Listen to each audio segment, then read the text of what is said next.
Ouais, ici Gitana, je vous entends fort et clair. Bien le bonjour, donc c'est les Marins du Ciel qui ont le plaisir de vous accueillir dans les eaux françaises avec votre super bateau à foil. C'est génial là de vous voir évoluer à 30 nœuds en direction de Brest. On sera à gauche dans 20 secondes. Ouais, ben merci pour l'accueil, c'est sympa de voir un avion et ça fait longtemps qu'on n'avait pas vu de vie humaine. Donc merci, on a des bonnes conditions là. On a eu une nuit un peu agitée mais on allait vite et puis là le vent s'est calmé, la mer aussi.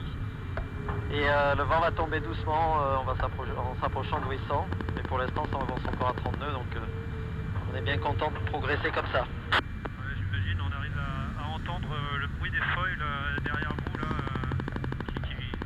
qui est bien un signe de votre vitesse. Comment vous le sentez là après un mois de mer sur ce bateau? C'est bien, c'est un bateau qui va vite, hein, les océans sont bien rapetissés avec ce genre de bateau.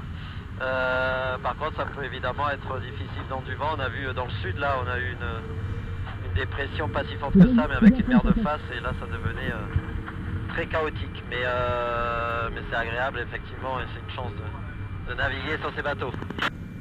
J'imagine. Et alors comment ça se passe la vie en double avec votre équipier? Bon, alors en triple en fait avec notre médiaman, donc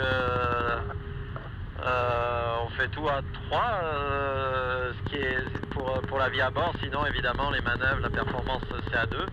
On s'alterne sur le pont avec des quarts de stand-by dans la couchette à peu près tous les 2 heures la nuit et le jour c'est un peu plus aléatoire. C'est génial. Et donc le bateau là, après votre premier grand test à travers l'Atlantique Nord, l'Atlantique Sud et les différentes conditions de mer là semblent complètement correspondre pour faire un tour du monde. Ouais, c'était un bon test pour éprouver le bateau, la structure, les systèmes. On a quand même une petite liste de problèmes, mais pas des gros problèmes. La preuve, on arrive encore à faire des bonnes moyennes à la fin. Mais on a vu ce qui pouvait casser, ce qui était fatigué, des choses à améliorer. Donc c'était vraiment une course intéressante pour ça et pour préparer les tours du monde. Ouais, j'imagine.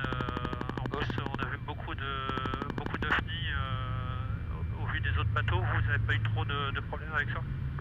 On en a eu un ou deux assez forts, ouais. C'est sûr que c'est impressionnant et c'est vraiment le risque que l'on redoute dans ces eaux-là, dans toutes les eaux d'ailleurs, que ce soit des poissons ou des ovnis autres. Mais on a quand même beaucoup de choses qui traînent dans l'eau qui nous permettent à voler et de voler, et donc ça peut attraper pas mal de choses. Ouais, effectivement, avec vos foils, c'est comme ça. Ouais, il y a 4 appendices dans l'eau là en permanence qui ratissent là. Ce qui est donc statistiquement il y a plus de chances de prendre des choses que sur un monocoque. Ouais, effectivement. Et alors, quel est votre TA sur Brest avec les conditions à venir là et le vent qui va venir? Bon, on va s'approcher des côtes dans la nuit là, et puis ce serait bien qu'on passe la ligne d'arrivée au petit jour. On va pas forcer plus que ça pour passer cette nuit. Et comme le vent va être très très faible, de toute façon on va tirer les bords à faible vitesse dans la nuit. Donc voilà, notre objectif c'est de passer au lever du jour. Ouais, de toute façon, vous avez une avance assez confortable sur le suivant là, qui sont prévus arriver vendredi soir ou samedi.